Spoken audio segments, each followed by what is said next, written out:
اعوذ باللہ من الشیطان الرجیم بسم اللہ الرحمن الرحیم الحمد للہ رب العالمین والصلاة والسلام علی محمد وآلہ الطیبین الطاہرین اللہم صل علی محمد وآل محمد وعجل فرجہم۔ الثانیۃ یجوز جعل السقی بالماء عوضا للصلح۔ ہماری بحث صلح میں ہے۔ ہم نے کہا کہ چند مسائل ہم بیان کریں گے جو احکام تنازع کے بارے میں ہیں، یعنی جب دو بندوں کے درمیان کسی مورد میں اختلاف ہو جاتا ہے، نزاع ہو جاتا ہے، تو اس صورت میں اس کے کیا احکام ہوں گے اور کیسے ان کو صلح کرنا چاہیے، ان مسائل کو ہم بیان کر رہے تھے۔ تو ایک مسئلہ ہم پڑھ چکے ہیں، آج ہم انشاءاللہ دوسرے مسئلے کو بیان کریں گے۔ اس دوسرے مسئلے میں ہم چند موارد بیان کریں گے جن موارد میں صلح کرنا جائز اور صحیح ہے، یعنی کچھ موارد بیان کریں گے جہاں پہ صلح کرنا جائز ہے اور اس طریقے سے صلح کرنا چاہیے۔ سب سے پہلا مورد،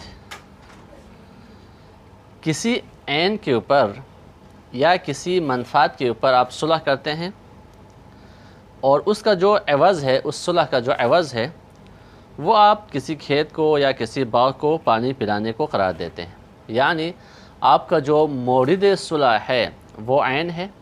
مثال کے طور پر زید اور عمرو نے یہ صلح کیا کہ یہ گھر عمرو کا ہوگا اور اس کے بدلے میں جو صلح کا جو عوض ہے اس میں زید عمرو کے کسی کھیت کو پانی پلائے گا یا کسی باغ کو پانی پلائے گا۔ تو مورد صلح عین ہے اور اس کا جو عوض ہے وہ کیا ہے؟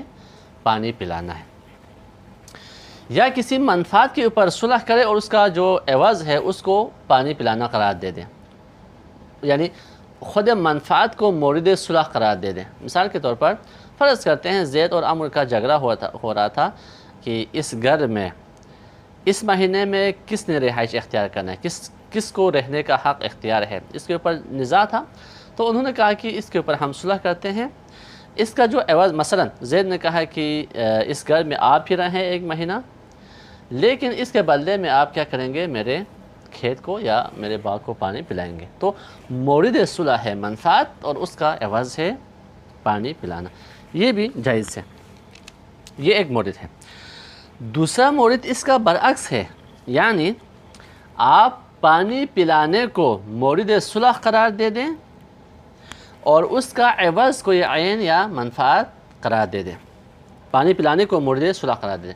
مثال کے طور پر زید اور عمرو نے یہ صلح کیا کہ عمرو نے کہا، فرض کرتے ہیں ان کا نزاع جھگڑا چل رہا تھا کہ کھیت کو پانی پلانے کی باری کس کی ہے، کیونکہ پانی کی جب قلت ہو جائے تو وہ باری لگاتے ہیں۔ تو ان کے درمیان جھگڑا ہو گیا کہ آج کس کی باری ہے پانی پلانے کی، میرا حق ہے پانی لے جانا یا پانی لے جانا آپ کا حق ہے، اس کے اوپر نزاع ہو گیا۔ تو انہوں نے یہ صلح کیا، زید نے کہا کہ چلے آپ پانی لے کے جائیں اور آپ ہی پانی پلا لیں اپنے کھیت کو، لیکن بدلے میں آپ مجھے کوئی عین دے دیں گے یا کوئی منفعت دے دیں گے، اپنے گھر میں رہائش دے دیں گے، مثلا ایک مہینے کے لیے، ایک ہفتے کے لیے۔ اس طرح بھی ہو سکتا ہے، خود پانی پلانے کو مورد صلح قرار دے دیں اور کسی عین کو اس کا عوض یا کسی منفعت کو اس کا عوض قرار دے دیں، یہ بھی ہو سکتے ہیں۔ اور تیسرا مورد یہ ہے کہ پانی پلانے کو مورد صلح قرار دے دیں اور خود پانی پلانے کو ہی کیا ہے اس کا عوض قرار دے دیں، یہ بھی کیا ہے ہو سکتا ہے۔ ان تینوں مورد میں ضروری ہے کہ پانی پلانے کی جو مدت ہے نا وہ معین ہونی چاہیے، مثلا 1 گھنٹے پلانی ہے، 2 گھنٹے ہیں یا 1 ہفتے ہیں، وہ معین ہونے چاہیے، اس کی مدت جو ہے معلوم ہونی چاہیے، اور اسی طرح وہ مکان بھی معلوم ہونا چاہیے جس جگہ پہ کیا ہے پانی پلانا ہے۔ اب یہاں پہ ایک سوال پیش آتا ہے، وہ سوال یہ ہے کہ آپ نے کہا کہ پانی پلانے کی مدت معین ہونی چاہیے، اسی طرح وہ جو مکان ہے وہ معین ہونی چاہیے۔ تو یہاں پہ سوال یہ ہے کہ اگر خود پانی تفصیلاً تو معلوم نہیں ہے اس کی مقدار کتنی ہے، مثلا 1000 لیٹر ہے، 2000 لیٹر ہے، کیا ہے وہ تفصیلاً تو معلوم نہیں ہے، لیکن اجمالاً معلوم ہے، تو کیا صحیح ہے یا یہ صحیح نہیں ہے؟ مثال کے طور پر اس بات پہ صلح ہو گیا کہ عمرو جو ہے زید کی کھیت کو پانی پلائے گا، کون سا پانی یہی پانی جو اس تالاب میں موجود ہے، فرض کرتے ایک چھوٹا سا تالاب بنا ہوا تھا، زید نے عمرو سے کہا ہے کہ یہی تالاب ہے، اس میں جتنا پانی ہو آپ نے وہ میرے کھیت کو پلانا ہے۔ تو یہ ایک قسم کا علم اجمالی ہے، اجمالاً پتہ ہے پانی کی مقدار کتنی ہے، یہی ہے جو کیا ہے اس تالاب میں موجود ہے، لیکن کتنی مقدار ہے، کتنا لیٹر ہے، یہ معلوم نہیں ہے۔ تو کیا یہ درست ہے یا یہ درست نہیں ہے؟ پہلا سوال۔ دوسرا سوال کہ پانی کی مقدار تو معلوم نہیں ہے، لیکن وہ مسقی یعنی جس جگہ کو پانی پلانا ہے وہ معلوم ہے، معین ہے۔ مثلا اسی کھیت کو دیکھیں، یہ جو 50 میٹر کی جو کھیت ہے، اسی کھیت کو ہی آپ نے پانی پلانا ہے، یہ معین ہے، اجمالاً معلوم ہے۔ تو کیا یہ صلح صحیح ہے یا یہ صلح صحیح نہیں ہے؟ تو شہید ثانی فرماتے ہیں ان دونوں مورد میں صلح صحیح اجمالاً اگر معلوم ہے تو کافی ہے، تفصیل معلوم ہونا کوئی ضروری نہیں۔ لیکن شیخ طوسی نے ان تمام موارد میں اختلاف کیا ہے اور فرمایا ہے کہ ان تمام موارد میں صلح صحیح نہیں ہے۔ ان کی دلیل یہ ہے کہ چونکہ پانی کی مقدار معلوم نہیں ہے، کتنے لیٹر پانی ہے یہ معلوم نہیں ہے، مجہول ہے۔ جب مجہول ہے تو کیا ہے یہ صحیح نہیں، لیکن شہید ثانی جو ہے ان کے اوپر اشکال کرتے ہیں۔ پہلے اس کو پڑھ لیتے ہیں پھر انشاءاللہ آگے۔ الثانیۃ، دوسرا مسئلہ، یجوز جعل السقی بالماء عوضا للصلح، فرماتے ہیں جائز ہے جعل السقی بالماء، السقی بالماء کو یعنی پانی پلانے کو آپ قرار دے دے عوضا للصلح، صلح کا عوض قرار دے دے، بأن یکون موردہ، صلح کا جو مورد ہے وہ امرا آخر، پانی پلانا نہیں ہے بلکہ ایک اور امر ہے، وہ امر کیا ہے؟ من عین او منفعت، کسی عین کے اوپر آپ صلح کرتے ہیں، کسی منفعت کے اوپر آپ صلح کرتے ہیں، تو عین اور منفعت مورد صلح ہے اور اس کا جو عوض ہے وہ پانی پلانا یا پانی دینا ہے کسی کھیت کو۔ وَكَذَا يَجُوزُ كَوْنُهُ، اسی طرح جائز ہے کون السقی موردا للصلح، خود السقی بالماء کو آپ مورد صلح قرار دیتے ہیں اور وعوضہ امرا آخر کذالک، اور اس کا عوض کوئی اور امر ہے، کذالک یعنی کوئی عین بھی ہو سکتا ہے اس کا عوض یا منفعت بھی ہو سکتا ہے۔ اسی طرح وَكَذَا لَوْ كَانَ أَحَدُهُمَا عِوَضًا وَالْآخَرُ مَوْرِدًا، اسی طرح السقی بالماء جو ہے ایک السقی بالماء مورد صلح ہو اور دوسرا السقی بالماء عوض صلح ہو، یہ بھی صحیح ہے۔ احدہما یعنی دو ساقیین میں سے ایک ساقی عوض ہے صلح کا، والآخر دوسرا ساقی کیا ہے؟ مورد ہے، مورد صلح ہے۔ کل ذالک، یہ سب کیا ہے؟ مع ضبط السقی بمدت معلومہ، مدت کیا ہے اس کے معلوم ہونے چاہیے، مدت معلوم ہونے کے ذریعے سے پانی پلانا بھی کیا ہو؟ معین ہو۔ مکان کو ذکر نہیں کیا، اس سے وہ مکان بھی کیا ہے؟ معین ہونا چاہیے۔ وَلَوْ تَعَلَّقَ، وہ جو سوال ہم نے کیا تھا کہ اگر اجمالاً معلوم ہے تو کافی ہے، فرماتے وَلَوْ تَعَلَّقَ الصُّلْحُ، اگر صلح جو ہے واقع ہوتا ہے بِسَقْیِ شَیْءٍ مَضْبُوطٍ دَائِمًا، ایسی چیز کے اوپر صلح واقع ہو جائے، کس کے اوپر؟ بِسَقْیِ شَیْءٍ مضبوط، ایک معین اور مشخص مکان کو آپ نے پانی پلانا ہے۔ مثلا فرض کریں یہ کھیت ہے جو سامنے معلوم ہے 50 میٹر کی، اسی 50 میٹر کی کھیت، یہ کھیت 50 میٹر کی ہے، نہ یہ زیادہ ہو جاتا ہے اور نہ کم ہو جاتا ہے، 50 میٹر ہی ہے، اسی کو آپ نے پانی پلانا ہے دائماً، ہمیشہ۔ یہ دائماً جو ہے متعلق مضبوط بھی ہو سکتا ہے، یعنی مضبوط دائماً، ہمیشہ مضبوط ہے۔ یہ 50 میٹر کی کھیت نہ یہ 60 میٹر کی ہو جائے گی کبھی، نہ یہ 40 میٹر کی ہو جائے گی، 50 میٹر کی کھیت 50 میٹر ہی رہے گی، یہ لہٰذا مضبوط ہے دائماً، ہمیشہ یہ مضبوط ہے اور آپ نے اسی کھیت کو ہی پانی پلانا ہے۔ اگر اس طرح سے صلح ہو جائے یا دائماً متعلق سقی بھی ہو سکتا ہے، کیا مطلب؟ یعنی السقی دائماً، آپ نے ہمیشہ اسی ہی کھیت کو پانی پلانا ہے، جب بھی آپ پانی پلائیں گے اسی کھیت کو ہی پانی پلائیں، کیونکہ جب کھیت وغیرہ اور درخت وغیرہ اور باغ وغیرہ کو پانی پلانا ہو تو وہ خارج میں معین ہوتا ہے، مثلا ہفتے میں 1 دن پانی پلانا ہے، ہفتے میں 2 دن پلانا ہے، وہ معین ہوتا ہے۔ تو صلح اس طریقے سے ہوا، آپ جب بھی پانی پلائیں گے، پانی دیں گے تو اسی ہی کھیت کو پانی دیں گے، اس طرح سے اگر کیا ہے صلح ہو جائے تو یہ دائماً متعلق مضبوط بھی ہو سکتے ہیں، متعلق سقی بھی ہو سکتے ہیں، لیکن احتمال قوی یہ ہے کہ مضبوط دائماً، یہ دائماً جو ہے متعلق مضبوط ہے، یعنی ہمیشہ وہ چیز مکان معین ہے، کبھی کم اور کبھی زیادہ نہیں ہوتا. تو آپ نے کہا کہ اسی کھیت کو ہی پانی پلانا ہے. او یا صلح متعلق ہوا کس پر؟ بالسقی بالماء اجمع. آپ نے کیا ہے پورے اس پانی کے ذریعے سے آپ نے کیا ہے پانی پلانا ہے. فرض کریں ایک تالاب ہے جس میں پانی، کہا کہ آپ ہمیشہ اسی تالاب سے ہی پانی پلائیں گے دائماً ہمیشہ. ٹھیک، یہاں پر بھی دائماً کیا ہے متعلق سقی ہے. السقی بالماء اجمع، ہمیشہ آپ اسی کیا ہے پانی سے پانی پلائیں گے، اسی تالاب سے پانی پلائیں گے. تو اس صورت میں کیا ہے اگر اس طرح سے ہوتا ہے وَإِن جَهِلَ الْمَسْقِي، اگرچہ اس دوسری صورت میں جہاں پہ پانی معین ہے، اسی تالاب کا پانی آپ نے پلانا ہے، ٹھیک، لیکن مسقی وہ جو مکان ہے وہ کیا ہے مجہول ہے، معلوم نہیں ہے، تو لم یبعد اجتہاد. دونوں مورد میں کیا ہے بعید نہیں ہے کہ کیا ہے یہ صلح صحیح ہو. کیوں صلح صحیح ہے دونوں مورد میں؟ کیونکہ پہلی صورت میں آپ کو مکان کا علم ہے کہ اسی 50 میٹر کے کھیت کو پانی پلانا ہے، ٹھیک، مکان کا علم ہے. جب مکان کا علم ہے تو پھر اس کے لیے کتنے پانی کی ضرورت ہو جائے گی وہ بھی آپ کے لیے اجمالاً معلوم ہو جائے گا، لہٰذا مقدار کا تفصیلاً معلوم ہونا ضروری نہیں. دوسری صورت میں آپ کو مجموع ماء کا علم ہے، کیونکہ یہی تالاب ہے، اسی تالاب میں جتنا پانی ہے اسی آپ نے پلانا ہے، تو اس کے مجموع کا آپ کا علم ہے اجمالاً، یہی کافی ہے، مقدار کا تفصیلاً علم ہونا ضروری نہیں. وخالف الشیخ فی الجمیع، شیخ طوسی نے کیا ہے ان تمام موارد میں کیا ہے مخالفت کی ہے، کہا ہے کہ صلح صحیح نہیں ہے، محتجاً استدلال کرتے ہوئے بجہالت الماء، یہاں پہ کیا ہے پانی مجہول ہے، پانی کی مقدار مجہول ہے، کتنا لیٹر پانی ہے یہ معلوم نہیں ہے.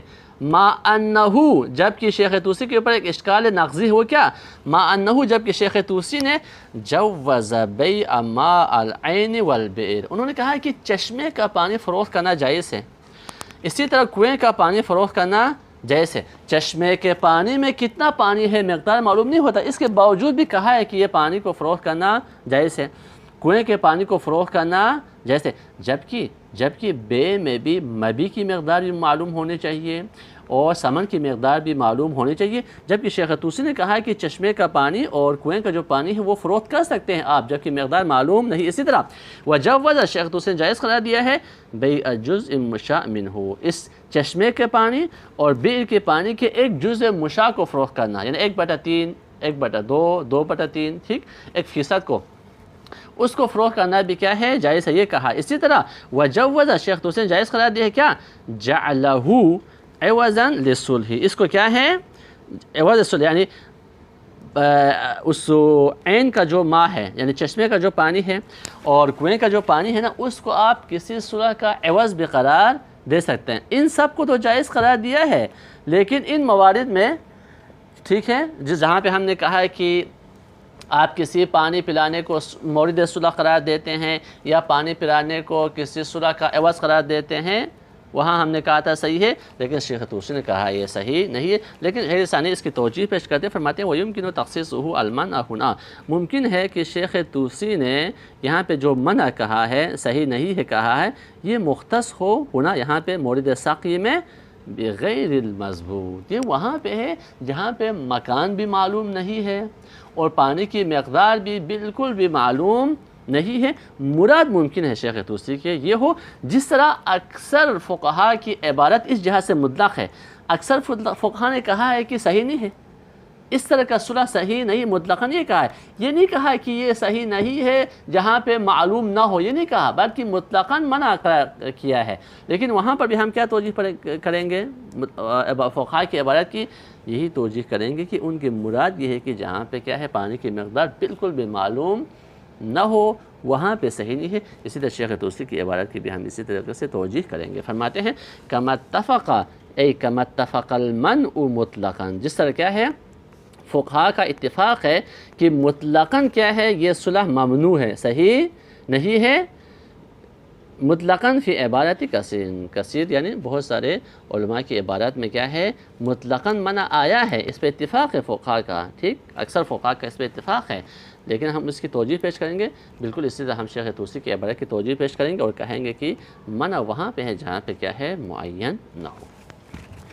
وَقَدَا يَصِحُ الصُّلْحُ عَلَىٰ إِجْرَاءِ الْمَاءِ، اچھا ایک اور مورد ہے جہاں پہ صلح صحیح ہے، وہ کیا ہے؟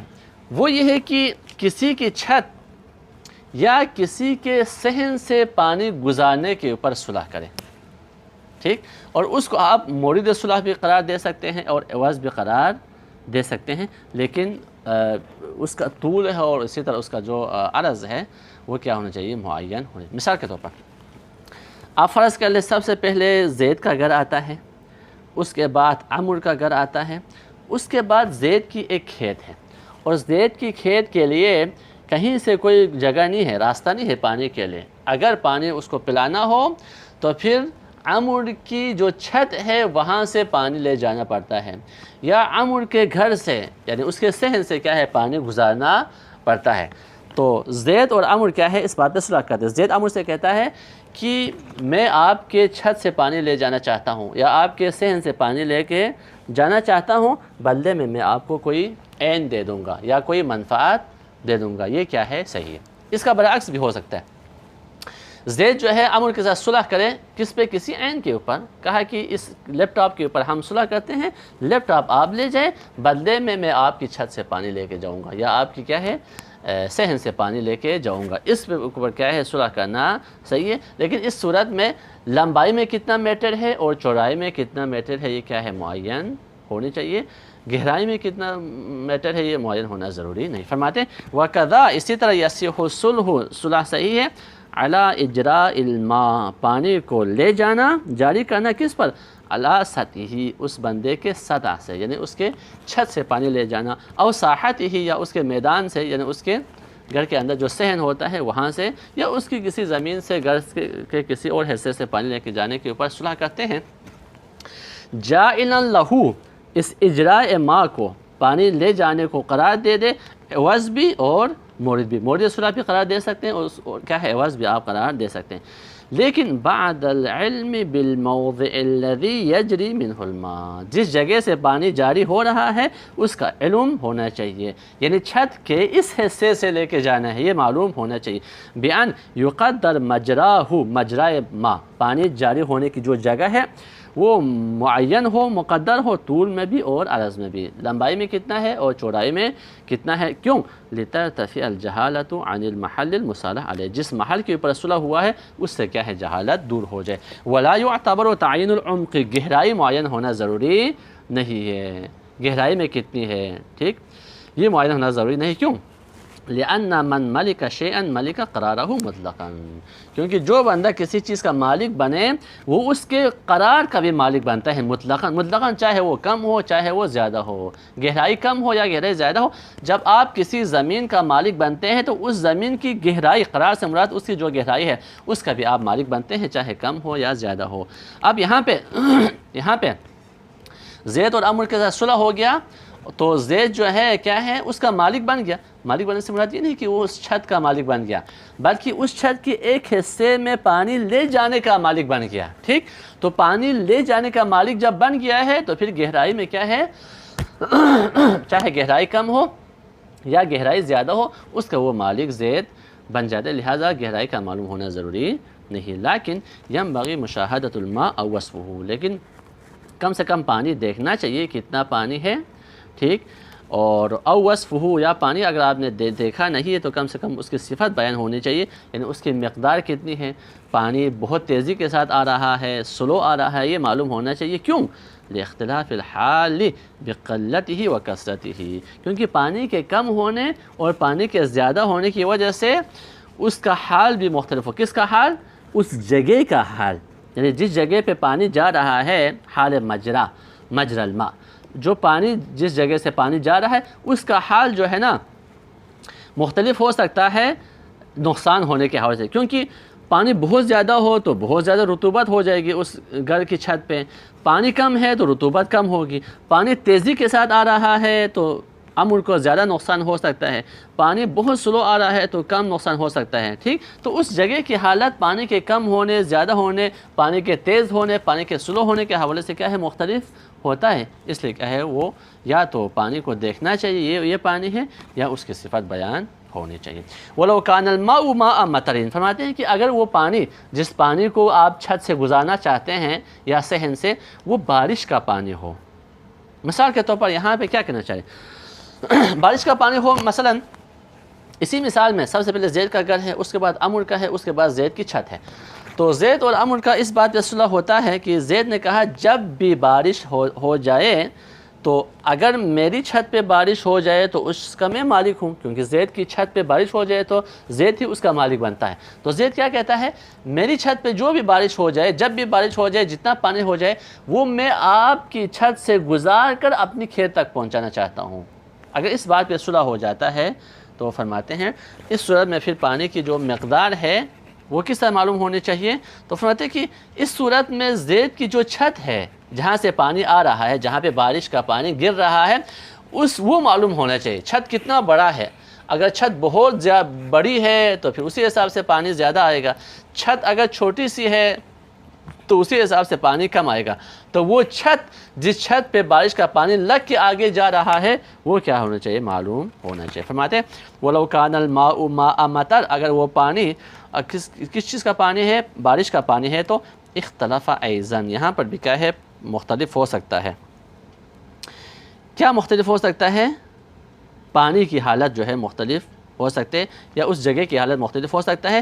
بِكِبَرِ مَا يَقَعُ عَلَيْهِ وَصِغَرِهِ، بِكِبَرِ مَا يَقَعُ عَلَيْهِ، جس جگہ کے اوپر بارش واقع ہو رہا ہے، بارش برس رہی ہے، وہ جگہ بڑی ہے، وَصِغَرِهِ، یا وہ جگہ کیا ہے؟ چھوٹی ہے۔ خود زید کی چھت بڑی ہے یا زید کی چھت چھوٹی، اسی حساب سے کیا ہے؟ مختلف ہو سکتا ہے۔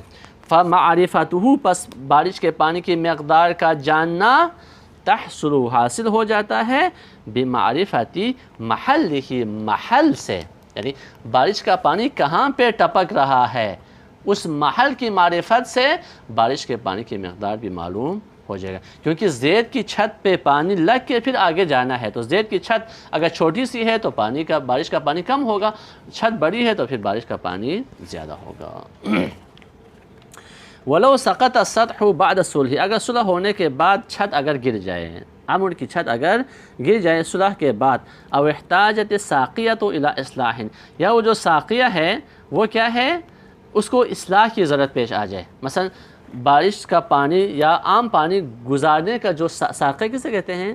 مجرى الماء کو، پانی گزارنے کا جو چھوٹا سا نہر ہوتا ہے، چاہے وہ نہر آپ نے خود چھت کے اوپر ڈائریکٹ بنایا ہے، یا اس کے اوپر کوئی لکڑی رکھی تھی، یا آج کل تو پلاسٹک کا پائپ ہوتا ہے وہ رکھا تھا، تو اس کو ہم کہیں گے ساقیہ، جہاں سے پانی گزر رہا ہے۔ تو وہ ساقیہ اگر ٹوٹ جائے تو اس کی اصلاح کی ضرورت پیش آ جائے تو پھر اس کا خرچہ کون برداشت کرے گا؟ فعلی مالکہما، تو چھت کا جو مالک ہے، اس ساقیہ کا جو مالک ہے، ہماری مثال میں عمر ہی اس کا مالک ہے، اس کے اوپر ہوگا۔ کیوں؟ لِتَوَقُّفِ الْحَقِّ عَلَيْهِ، کیونکہ زید کا حق جو ہے، زید کا حق کیا تھا؟ زید کا حق یہ تھا کہ زید نے وہاں سے پانی گزارنا ہے، تو اس کا حق پانی گزارنا اسی اصلاح پر موقوف ہے، لہٰذا یہ اصلاح اسباب وجوب مقدمہ کیا ہو جائے گا؟ واجب ہو جائے گا، کیونکہ اب صلح کے نتیجے میں عمر کے اوپر واجب ہو گیا کہ وہ کیا ہے؟ زید کو یہ حق دے دے کہ وہ آپ کی چھت سے پانی گزارے۔ تو ابھی چونکہ چھت گر گئی ہے یا ساقیہ ٹوٹ چکا ہے، اصلاح کی ضرورت ہے، تو اصلاح کرنا واجب ہوگا۔ کیوں؟ اسباب وجوب مقدمہ۔ وَلَيْسَ عَلَى الْمُصَالَحِ مُسَاعَدَتُهُ، مصالح کے اوپر جس بندے نے اس کے ساتھ صلح کیا نا، خود زید ہے، اس کے اوپر عمر کی مدد کرنا اور اس کے ساتھ تعاون کرنا ضروری نہیں، اور خود عمر کے اوپر واجب ہے کہ وہ کیا کہ اس کی اصلاح کرے۔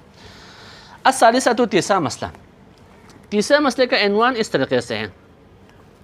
فرض کرتے ہیں زید اور عمر ایک گھر میں رہتے ہیں، دو منزلہ گھر میں، زید نیچے والی منزل میں رہتا ہے اور عمر اوپر والے منزل میں رہتا ہے، اور زید اور عمر کے درمیان جھگڑا ہو جاتا ہے نیچے منزل کی دیوار کے اوپر۔ زید کہہ رہا ہے کہ یہ دیوار، نیچے منزل کی دیوار میری ہے، اور عمر دعویٰ کر رہا ہے کہ نیچے والے منزل کی جو دیوار ہے وہ عمر کی۔ اس طرح اگر کیا ہو جاتا ہے؟ اختلاف ہو جاتا ہے، تو اس صورت میں کیا حکم ہوگا؟ فرماتے ہیں کہ اس صورت میں حکم یہ ہے کہ زید جو نیچے منزل میں رہ رہا ہے اس کا قول ہم مقدم کریں گے، وہ قسم کھائے گا اور اس کے قول کو ہم مقدم کریں گے۔ کیوں؟ کیونکہ دیوار جو ہے کسی بھی گھر کا جز ہوتا ہے۔ جب کسی شخص کے پاس کوئی گھر ہے تو اس کی دیوار بھی اسی گھر کا کیا ہے؟ ایک جز ہے۔ جب دیوار اس گھر کا جز ہے تو وہ گھر کس کا ہے؟ زید کا ہے۔ جب گھر زید کا ہے تو پھر وہ دیوار بھی کس کی ہو جائے گی؟ زید کی ہو جائے گی۔ لہٰذا عمرو نے اگر اس کے اوپر دعویٰ کیا ہے تو عمرو مدعی بنے گا، اس کے پاس بینہ ہونا چاہیے۔ جب اس کے پاس بینہ نہیں ہے تو منکر جو کہ زید ہے وہ قسم کھائے گا اور زید کے حق میں ہم فیصلہ سنائیں گے۔ لیکن اس کے بارے میں ابن جنید نے ایک اور قول کہا ہے، فرماتے ہیں، لے آتے ہیں، الثالثۃ، تیسرا مسئلہ، لو تنازع صاحب السفل والعلو، صاحب السفل یعنی نیچے والا، نچلی منزل والا، والعلو اور اوپر منزل والا بندہ، ان کا تنازع ہوتا ہے فی جدار البیت، گھر کے دیوار پہ۔ یہاں گھر سے مراد کیا ہے؟ نیچے والے گھر کے دیوار پہ اختلاف ہو جائے تو حلف صاحب السفلی، نیچے والا کیا ہے؟ قسم کھائے گا۔ کیوں؟ لأن جدران البیت، کیونکہ گھر کی دیوار کالجزء من البیت، وہ کیا ہے؟ جزء بیت ہوتا ہے، گھر کا ایک جز ہوتا ہے۔ یہاں پہ شہید نے کل جزء کہا، جز کی طرح ہے، جبکہ کتاب المسالک میں ڈائریکٹ جز ہی کہا ہے، گھر کی دیوار گھر کا ایک جز ہوتا ہے، لیکن یہاں پہ کل جزء کہا۔ یہاں پہ کل جزء کہنے کا وجہ ممکن ہے یہ ہو سکتا ہے کہ دیوار گھر کا حصہ نہیں ہے، گھر سے مراد وہ زمین ہے جہاں پہ ہم رہتے ہیں اور وہ فضا ہے، لیکن دیوار خود اس کا حصہ نہیں ہے، تو اس کا جز کی طرح ہے، شاید اس وجہ سے کل جز کا ہو۔ لیکن مسالک میں تو صریحتاً کہا ہے کہ دیوار گھر کا باقاعدہ جز ہے، وہ جز کا ہے، اس کا جز ہے، تو اس کا جز ہے تو فیحکم بہا، اس دیوار کے بارے میں، اس جدران کے بارے میں حکم لگایا جائے گا لصاحب الجملہ، صاحب جملہ کے، صاحب جملہ یعنی پورا گھر جس بندے کا ہے، پورا گھر زید کا ہے، جب پورا گھر اسی بندے کا ہے تو اس کا جو جز ہے دیوار ہے وہ بھی اسی کے لیے ہو جائے گا۔ یعنی وہ بعبارۃ اخری آپ یہ کہیں گے کہ یہاں پہ زید جو ہے صاحب ید بنے گا، ذل ید بنے گا، کیونکہ اسی کے گھر اسی کا ہے تو اس کی دیوار بھی اسی کے تصرف میں ہے، ذل ید بنے گا۔ جب ذل ید کے خلاف کوئی دعویٰ کر لے اور اس کے پاس بینہ نہ ہو تو پھر کیا ہے؟ صاحب ید نے قسم کھانے اور اسی کے حق میں فیصلہ سنا جائے گا۔ وقیل، ابن جنید کہتا ہے تکون بینہما، یہ دیوار صرف زید کی نہیں ہوگی بلکہ زید اور عمرو دونوں کی ہوگی۔ کیوں؟ لأن حاجتہما الیہ واحدۃ، کیونکہ دونوں زید اور عمرو دونوں کی جو حاجت ہے نا وہ برابر ہے۔ زید بھی اس دیوار کی طرف محتاج ہے۔ کیوں محتاج ہے؟ کیونکہ اسی دیوار کے اوپر زید کی چھت ہے اور اسی دیوار سے کیا ہے؟ زید کا سطر بھی ہو رہا ہے، پردہ بھی ہو رہا ہے، اور عمرو کا بھی اسی دیوار کے اوپر حاجت ہے۔ وہ کیا ہے؟ وہ یہ ہے کہ عمرو، کیونکہ اوپر والا گھر عمرو کا ہے تو اوپر والے گھر کی دیوار اسی دیوار کے اوپر ہے، لہٰذا دونوں کی حاجت کیا ہے؟ اس کی نسبت مساوی ہے۔ لأن حاجتہما، کیونکہ صاحب سفل اور صاحب علو دونوں کی حاجت الیہ اس جدار کی طرف واحدۃ متساوی ہے۔ جب متساوی ہے تو پھر آپ صرف اور صرف زید کو کیا ہے؟ ذلیت قرار نہیں دے سکتے، بلکہ دونوں مدعی ہے، دونوں منکر ہیں۔ جب دونوں کے پاس بینہ نہیں ہے تو دونوں قسم کھائیں گے اور دونوں کے درمیان کیا ہے؟ اس کو فیصلہ سنا جائے گا، یہ دونوں کے لیے ہو جائے گا۔ والاول علی الشرط، شہید ثانی فرماتے ہیں کہ قول اول کیا ہے؟ مشہور ہے۔ ولو تنازع فی جدران الغرفہ، اچھا ایک اور نزاع ہے، وہ کیا ہے؟ وہ اسی صورتحال میں نیچے والا گھر زید کا ہے، اوپر والا گھر عمرو کا ہے۔ اختلاف ان کا اس بات پہ ہو جاتا ہے کہ اوپر گھر کی جو دیوار ہے اس کے اوپر نزاع ہو گیا۔ اوپر گھر کی دیوار کے بارے میں زید کہہ رہا ہے کہ یہ دیوار میری ہے اور عمرو کہہ رہا ہے یہ دیوار میری ہے، تو اس صورت میں کس کو مقدم کریں گے؟ یہاں پہ ظاہر ہے کہ ہم عمرو کو ہی مقدم کریں۔ کیوں؟ کیونکہ اوپر والا گھر عمرو کا ہے، جب اوپر والا گھر عمرو کا ہے تو پھر اس کی دیوار بھی کیا ہے؟ عمرو کی ہوگا، جس طرح یہاں پہ ہم نے نیچے والے گھر کی دیوار کو زید کے قرار دیا تھا۔ ولو تنازع، اگر زید اور عمرو کا نزاع ہوتا ہے فی جدران الغرفہ، غرفہ سے مراد یہاں پہ کیا ہے؟ اوپر منزل، فرض کریں اوپر ایک کیا ہے؟ کمرہ بنا ہوا ہے یا اوپر باقاعدہ گھر ہے، کہ عام طور پر عرب والے نیچے کو بیت کہتے ہیں، اوپر والے کو غرفہ کہتے ہیں۔ تو اگر اوپر والے گھر کی دیوار پہ اختلاف ہو جائے تو یحلف صاحبها، اس صاحب غرفہ، اوپر والا گھر جس بندے کا ہے، ہمارے مثال میں عمرو کا ہے، تو وہی قسم کھائے گا۔ کیوں؟ لما ذکرناہ من الجزئیت، کیونکہ ہم نے کہا کہ دیوار کیا ہے؟ جزء بیت ہوتا ہے، جب جزء بیت ہوتا ہے تو گھر جو ہے عمرو کا ہے تو پھر اس کی دیوار بھی عمرو کا ہے۔ ولا اشکال ہونا، یہاں پہ کوئی اشکال نہیں۔ پہلے میں تو ابن جنید نے اختلاف کیا تھا، لیکن یہاں پہ ابن جنید نے بھی اختلاف نہیں کیا، کسی نے بھی کوئی اختلاف نہیں کیا. کیوں؟ لأن صاحب البیت لا تعلق له بھی، کیونکہ صاحب البیت یعنی نیچے والی جو منزل کا مالک ہے زید جو ہے، لا تعلق له بھی، اوپر والے گھر کی دیوار کے ساتھ اس کا کوئی ربط نہیں. یہ بات تو یقینی ہے کہ اوپر والی دیوار اسی عمر کی ہی ہے، نیچے زید کی نہیں. کیونکہ نیچے والی دیوار کے بارے میں ہم نے کیا کہا تھا؟ ہم نے کہا تھا نیچے والا جو دیوار ہے اس کے اوپر زید کی چھت ہے، عمر کی دیوار ہے، لہٰذا یہ احتمال ہو سکتا ہے کہ وہ عمر کی ہو، عمر کے ہونے کا احتمال موجود ہے. لیکن اوپر والی جو دیوار ہے اس کے اوپر صرف اور صرف عمر کی چھت ہے، زید کی کچھ بھی نہیں ہے. صرف یہ ہے کہ وہ زید کی چھت کے اوپر ہے، لیکن زید کی چھت کے اوپر ہونے کا مطلب یہ نہیں ہے کہ وہ زید کی اپنی ہو. فرماتے لا تعلق له به لأن صاحب البیت جو کہ زید ہے، لا تعلق له به، اس اوپر والے گھر کی دیوار کے ساتھ اس کا کوئی ربط نہیں ہے. الا کونه موضوعا علی ملکہ، مگر یہ کہ اوپر والے گھر کی جو دیوار ہے وہ کیا ہے؟ موضوعا بنایا گیا ہے علی ملکہ، زید کی ملک پہ، کیونکہ چھت کے اوپر بنا ہے نا، یا چھت کے اوپر دیوار لگی ہوئی ہے یا زید کی دیوار کے اوپر دیوار لگی ہوئی ہے، اس کی ملک کے اوپر ہے. وذالک، اس کے ملک کے اوپر ہونا، لا یقتضی الملک، یہ ملکیت کا تقاضا نہیں کرتا. ثانیاً مع معارضۃ الید، ید اور اختیار بھی کیا ہے؟ اس کے معارض ہے، کیونکہ اختیار کس کے پاس ہے؟ عمر کے پاس. آخری بات، وَقَدَا يُقَدَّمُ قَوْلُ صاحب الغرفہ، اسی طرح کیا ہے؟ اوپر والے منزل کی بات کو ہم مقدم کریں گے، اوپر والے منزل کا جو مالک ہے اس کے بات کو ہم مقدم کریں گے. کب؟ لو تنازع فی سقفہا، اوپر والے گھر کی چھت پہ اگر ان کا نزاع ہوتا ہے. کون سی چھت؟ الذی ہوا فوقہا، جو اس کے اوپر ہے. کیوں؟